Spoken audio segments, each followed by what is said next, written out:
আপনার মাকে এই 3টি কথা কখনো বলবেন না, নয়তো আপনাকে সারা জীবন কাঁদতে হবে। যদি আপনার মা আজও বেঁচে থাকেন তবে এই ভিডিওটি শেষ পর্যন্ত অবশ্যই দেখুন এবং কমেন্টে লিখুন আলহামদুলিল্লাহ। প্রথমত, মাকে বলা আপনি কিছু জানেন না। যখন মা কোনো পরামর্শ দেন তখন তাকে এটা বলবেন না যে আপনি কিছু জানেন না। মনে রাখবেন, যখন আপনি কথা বলতেও জানতেন না তখন তিনিই আপনাকে কথা বলা শিখিয়েছেন। দুনিয়ার সবচেয়ে বড় অভিজ্ঞতা যদি কারো কাছে থাকে তবে তা আপনার মায়ের কাছে আছে।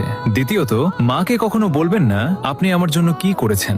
যদি কখনো আপনার মনে হয় যে মা আপনার জন্য কিছুই করেননি, তবে সেই রাতগুলোকে মনে করুন যখন আপনি অসুস্থ ছিলেন আর মা সারা রাত জেগে আপনার সেবা করেছেন। আপনার এক ফোঁটা চোখের জলে যদি কেউ সারা রাত না ঘুমিয়ে থাকে তবে তিনি কেবল মাই হন। তৃতীয়ত, আমাকে একা ছেড়ে দিন।